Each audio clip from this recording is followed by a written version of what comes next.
hope you all are studying nicely and revising whatever is being taught to you.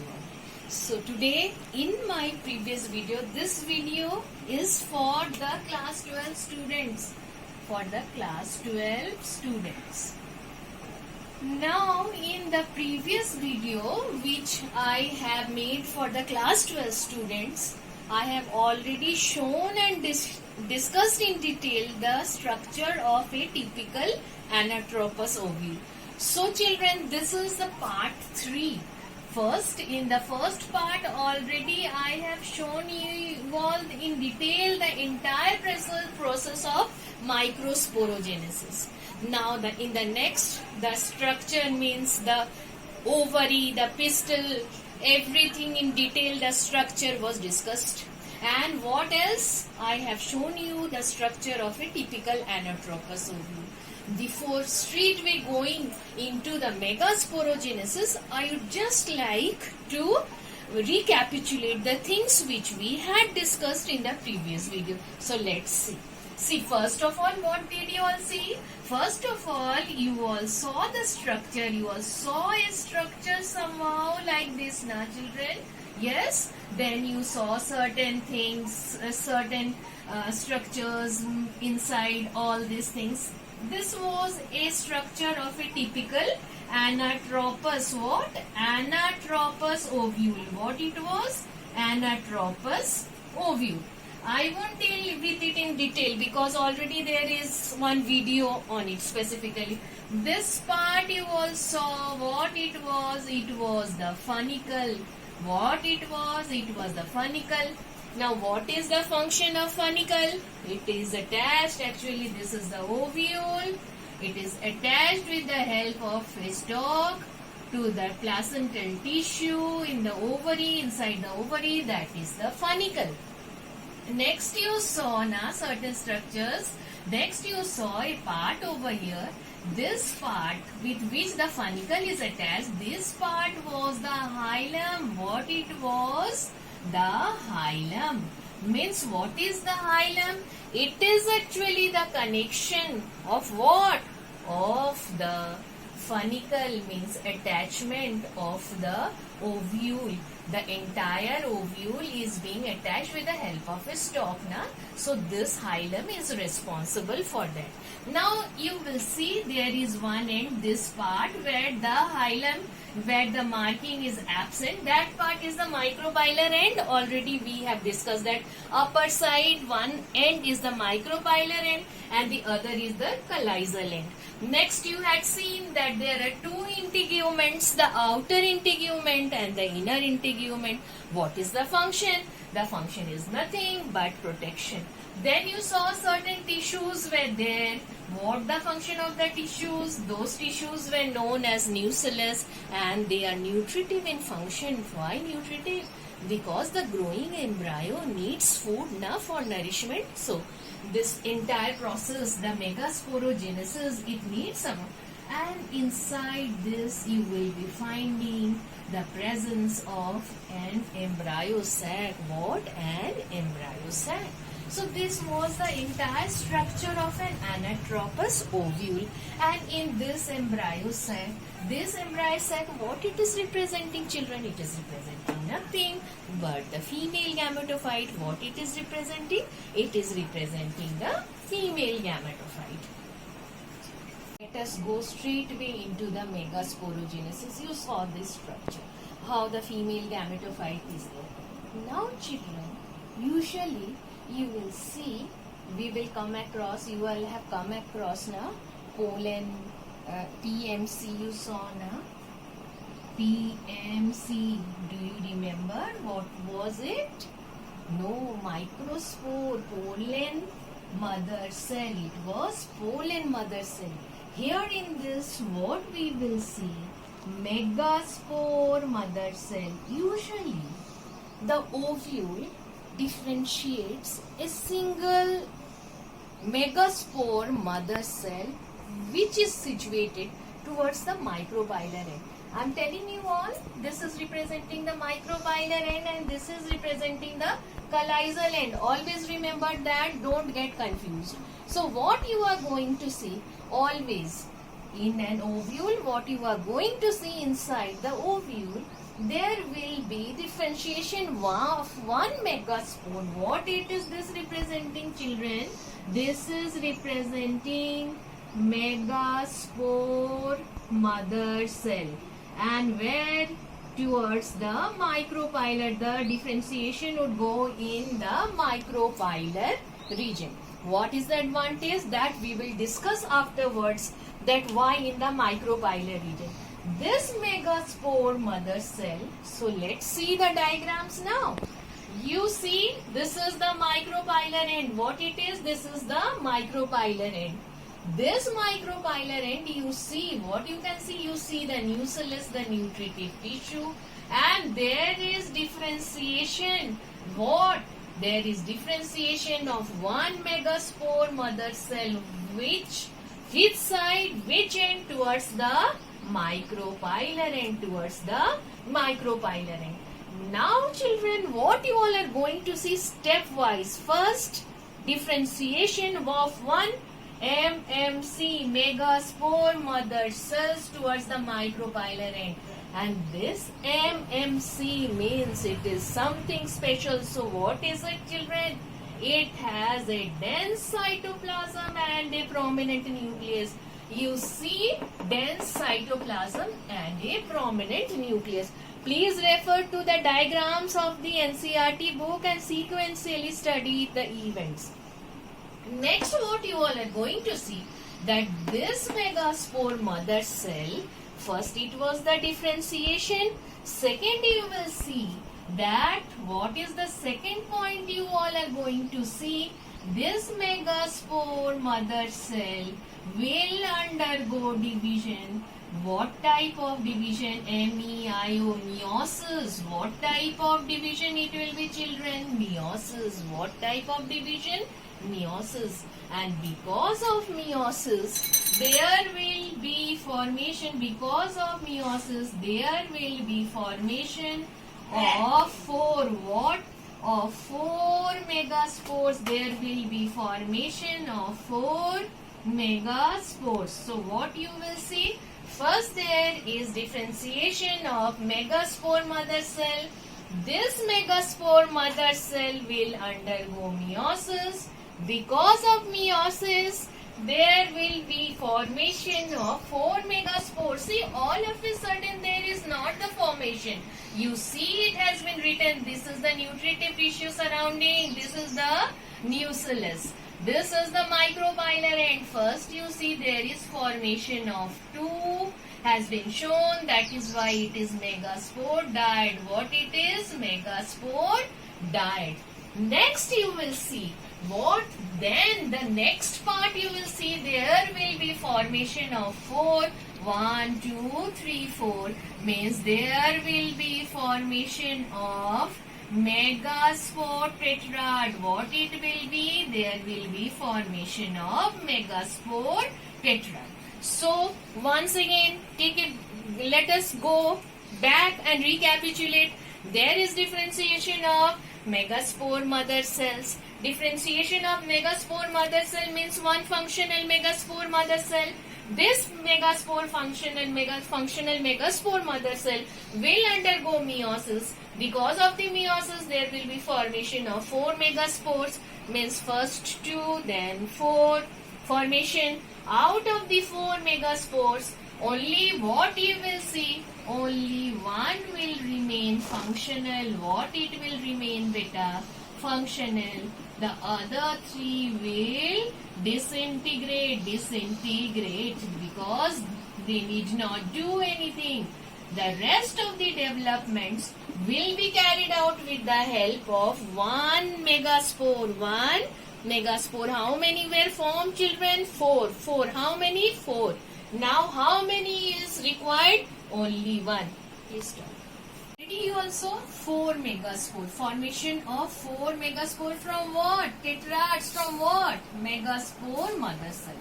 Out of 4, in most of the cases, only one remains functional. And this process of formation of megaspore from megaspore mother cell is known as Megasporogenesis. What it is known as, children? Megasporogenesis.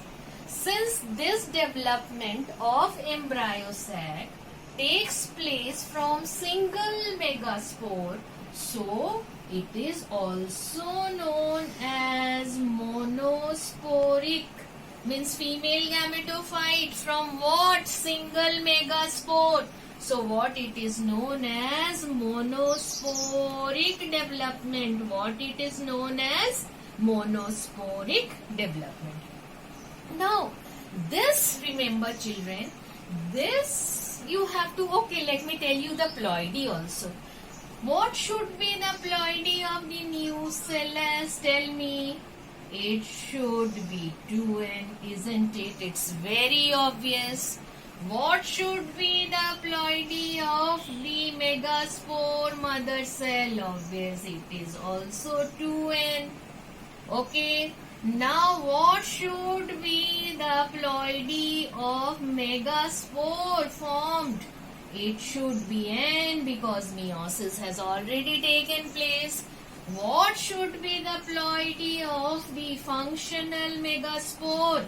Functional megaspore का ploidy क्या होना चाहिए बच्चों? It should also be n.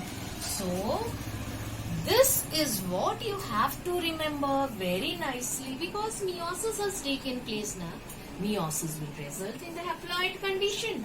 Now see the next stage. You saw, now let us we are proceeding now the further development. One megaspore is functional. This megaspore which is functional, it is undergoing what type of division now? Mitotic division. What type of division is going on? It is actually the 2, 4 and 8 nucleate stage of the embryo sac. This is not the mature embryo sac. First, this functional megaspore, it will undergo mitotic division. So the nucleus, you see, simply free nuclear division. Okay, remember, nothing else. Formation of 2 nucleus. Then again one more mitotic division. Obviously this is the 4 nucleate state. Then again one more mitotic division, that means this is the 8 nucleate state.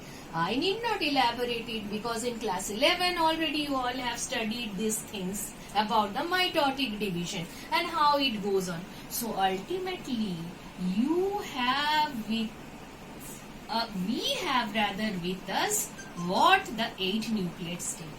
But till this, no development or no formation of cell wall. After this, children, what you will see? Now see, moving towards both the poles. Division taking place and then they are equally distributing themselves towards the 2 poles. That is the micropylar polar region and the chalizal polar region. Now see, now this is more or less the structure of a mature embryo cell. Now see, you have what you have with it: 1, 2, 3, 4, 5, 6, 7, 8. What you will see distribution, children? You will see formation of cell wall. What? Around this nucleate says 8 nucleate state. But formation of cell wall will take place only around 6. The remaining 2, the nucleate, what stage, what was the part of the nucleus, there will be no formation of cell wall around it. But you see the micropylar and there is migration of 3 over here, 3 over here, and there is formation of cell wall around them. There is formation of cell wall around them. Now this is more or less, I'm telling you, it's proceeding towards the mature embryonic stage. This part of the embryo sac is representing the central cell. What it is known as central cell. And what this central cell is having, it is containing 2 polar nuclei, means there was no formation of cell wall around it. Towards the chalizal end, you will be finding 3 nucleus with the cell wall formation means 3 cells, and those 3 cells are known as antipodals. What they are known as? Antipodals. The most important part, children, you see, that is the micropylar end. Here you will see that this entire thing is representing actually the egg apparatus. What it is known as? Egg apparatus. 2 of them I have already written. You see the entire thing, okay? The synergids along with the egg is known as the egg apparatus. There are 2 synergids. You see the 2 cells, and there is 1 egg cell, and there is 1 egg cell. So now entire thing has been distributed, the work has been given. Now simply assemblage of the things will be there. Now till now you saw na, just I am discussing the diagram of the NCERT book. Just inversion of the diagram over here has been shown. See the antipodals, that is the chalazial end. You need not confuse if the diagram was this side, now the diagram is going that side, because we have to show na that how the micropylar end is helping. So now see chalazial end, you find the 3 antipodals. You see the central cell, you have the 2 polar nucleus, and this is the micropylar end, and this is containing what? 2 synergids along with its specific cells, and you see the egg cell over here, and in beneath you see certain structure. This is known as filiform apparatus. What it is known as? Filiform apparatus. In my next video, I will be discussing in detail about the double fertilization. Means sexual reproduction will ultimately lead to double fertilization. But before fertilization, we should discuss about pollination. So I am just discussing the structure over here. This filiform apparatus, you know, it is having a very important function. Now everything is ready. The egg is ready. It is ready to receive the what? The male gamete. The male gamete will come because of the pollen pistil interaction, which we will be taking up in the next video. So this filiform apparatus is actually guides the entry of the pollen in a particular path, in the right path, so that it ultimately reaches the egg and the fusion takes place in a proper manner. So what in this mature embryo sac, children, what you see? 1, 2, 3, 4, 5, 6, 7, 8. It is actually what it is. It is 8 nucleate. What it is? 8 nucleate. But it is actually 7 cell. Why 7 cell? You see, here is formation of this particular thing, that is the polar nuclei. That is why 1, 2, 3, 4, 5, 6, 7, it is known as 7 cell stage. What it is known as? 7 cell stage. So again I am going to recapitulate, and then we will just wind up. Functional megaspore mother cell, meiosis. Formation of 4 megaspore, that process is known as megasporogenesis. Tetrad, out of it, 1 is functional, the rest will disintegrate. That functional megaspore will undergo free nuclear division, first 2, then 4, then 8, and after this there will be formation of cell wall. Cell wall, around 6 of them. 2 will remain without the cell wall. So the 3 towards the chalazial end, known as antipodals. Towards the micropylar end, they are the synergids, and the egg cell means the entire egg apparatus. In between it is the central part, central cell, where you will find the 2 polar nuclei together.